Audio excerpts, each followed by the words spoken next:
ವೇದಿಕೆಯಲ್ಲಿ ಆಸೀನರಾಗಿರತಕ್ಕಂಥ ಎಲ್ಲ ಗಣ್ಯರಿಗೂ ಒಂದೇ ಮಾತಿನಲ್ಲಿ ಸ್ವಾಗತವನ್ನು ಬಯಸ್ತಾ ಇದ್ದೇನೆ.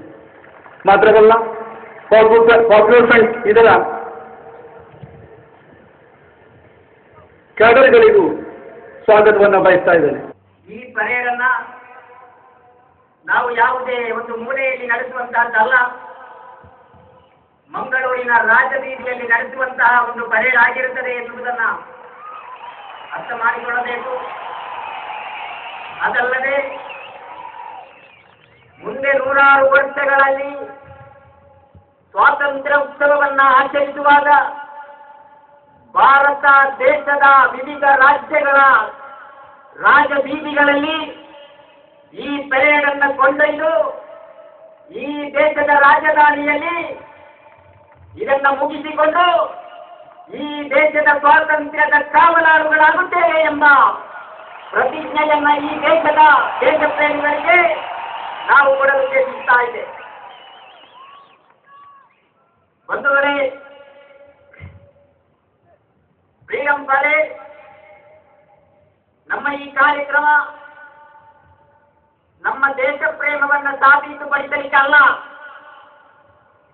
ನಮ್ಮ ದೇಶ ಪ್ರೇಮವನ್ನು ಸಾಬೀತುಪಡಿಸಬೇಕೆಂಬ ಪ್ರಶ್ನೆ ಕೇಳುವುದು ಎಷ್ಟು ಅಪ್ರಸಕ್ತವೋ ನಾವು ದೇಶ ಪ್ರೇಮಿಗಳು ಎಂದು ತೋರಿಸುವುದು ಕೂಡ ಅಷ್ಟೇ ಅಪ್ರಸಕ್ತವೇ ಎಂದು ನಾನು ಹೇಳ್ತಾ ಇದ್ದೇನೆ.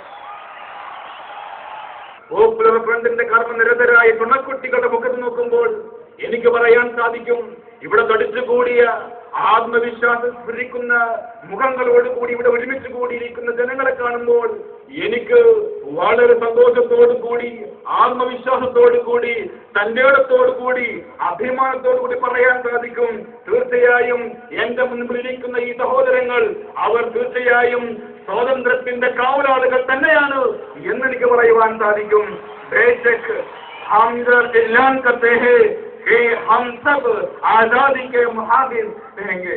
हम दुश्मन की पहचान करने में पहल करने वाले हैं, दुश्मनों के साथ मौत तक लड़ने वाले हैं और दुश्मनों के साथ इस मुल्क के चंद लोग समझौता कर रहे थे, लेकिन हमने कभी किसी दुश्मन ताकत से समझौता नहीं किया.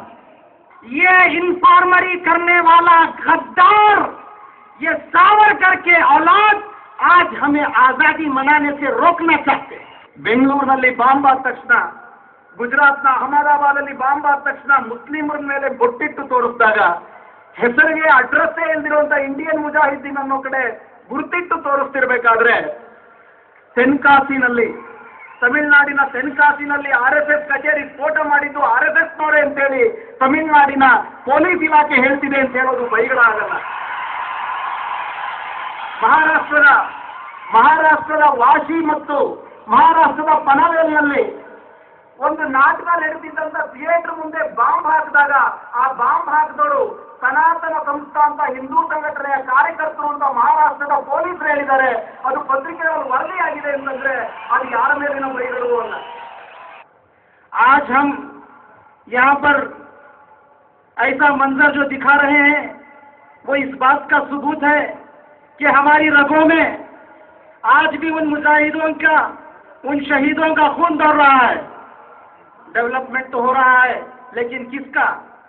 उन मालदारों का, उन गली मालिकों का, वो टाटा बिरला अंबानी लोगों की डेवलपमेंट हो रही है. गरीबों का खून चूसा जा रहा है. जिस तरह से ब्रिटिशों ने उस दौर में आकर इस मुल्क को लूटा था, आज की ताकतें इस मुल्क को फिर दोबारा लूटने की कोशिश कर रहे हैं.